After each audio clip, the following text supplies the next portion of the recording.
Halo teman-teman, bertemu lagi di channel Guru BK Konselor. Teman-teman, di video kali ini saya akan mengajak teman-teman untuk melanjutkan pembuatan modul kita. Nah, kemarin ya kita sudah sampai di modul 1, modul 2 untuk jenjang SMA.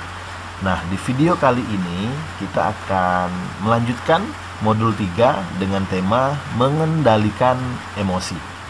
Ya, ini saya highlight dulu untuk urutan dalam pelaksanaan pembuatan modul kita. Ini saya berikan judul modul layanan bimbingan konseling SMA Guru BK Konselor, ya. Guru BK Konselor. Seperti yang sudah saya sampaikan, ini saya siapkan untuk tahun ajaran baru nanti, semester ganjil 2023-2024. Nah, materinya yaitu mengendalikan emosi. Kemudian ini rincian dari jenjang sampailah kepada bidang yang akan kita bahas.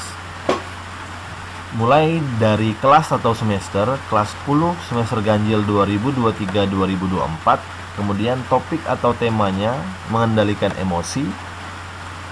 Aspek perkembangannya yaitu kematangan emosi, kemudian capaian layanannya, mengembangkan ragam ekspresi perasaan diri secara bebas dan terbuka tanpa menimbulkan konflik. Nah, berdasarkan capaian layanan ini, ya, saya mengembangkan, menjadikan sebuah tema yang berjudul kematangan emosi. Saya kembangkan menjadi materi mengendalikan emosi, ya. Nah, apabila teman nanti ingin mencari materi lain, ya silahkan dikembangkan dari CL ini, dari capaian layanan ini, yaitu mengembangkan ragam ekspresi perasaan diri secara bebas dan terbuka tanpa menimbulkan konflik. Nah, fase perkembangannya fase SMA yaitu fase E. Kemudian bidang pribadi. Maaf, salah dalam pengetikan ya. Nah, di sini saya mendapatkan materi dari internet, ya, mengendalikan emosi. Kita baca sedikit. Setiap orang pasti pernah merasakan emosi atau marah. Tentu hal ini normal, terlebih ketika dihadapkan dengan persoalan hidup. Kalau Ananda, berarti persoalan hidup di sekolah ataupun di madrasah, ya. Kemudian, akan tetapi, bagaimana sikap Anda dalam menanggapi kemarahan itulah yang berbeda. Nah, ketika kita merespon masalah itu, itulah yang membedakan kita dengan orang lain. Andai saja bisa memilih untuk tetap marah, namun Anda juga bisa mengendalikannya jika berusaha. Semua pilihan ada di tangan Anda. Memilih untuk tetap marah tak terkendali sesungguhnya akan merugikan diri Anda sendiri, termasuk dari segi kesehatan. Oleh sebab itu, penting untuk mengetahui bagaimana cara mengendalikan emosi atau kemarahan. Nah, ini poin dari materi kita. Kemudian, emosi yang berlebihan dapat diarahkan menjadi hal yang lebih produktif sehingga menghasilkan sesuatu yang bernilai positif. Karena itu, penting bagi kita untuk menjaga emosi agar tetap terkendali. Nah, berikut beberapa cara mengendalikan emosi yang mungkin kita butuhkan. Ya, jadi materi ini mengajarkan guru BK juga, terlebih lagi kepada siswa. Mengapa guru BK? Karena mood guru BK itu kadang tergantung dari permasalahan yang timbul di sekolah kita, ya teman-teman, ya. Anak-anak kita, ya, siswa-siswi kita yang berbagai macam perangai.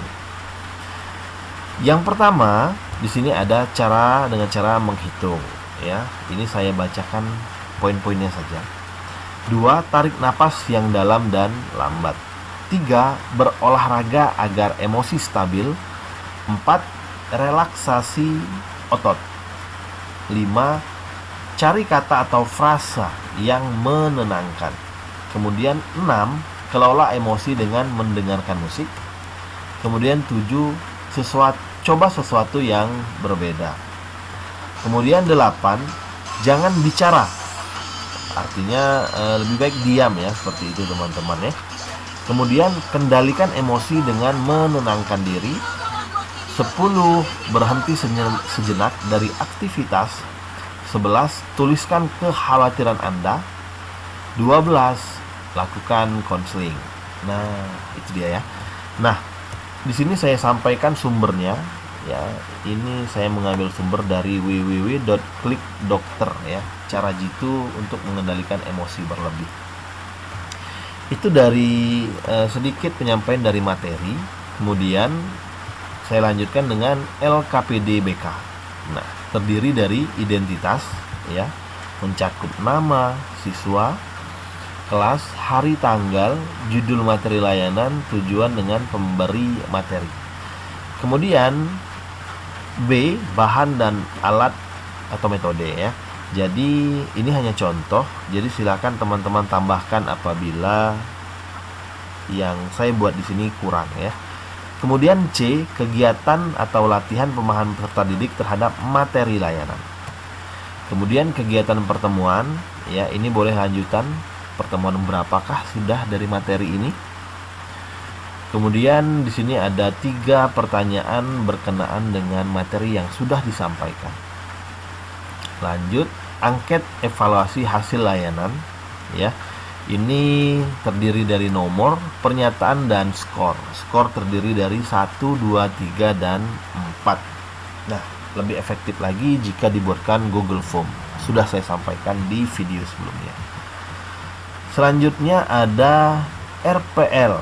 Nah, ini dia yang penting dari modul itu, teman-teman.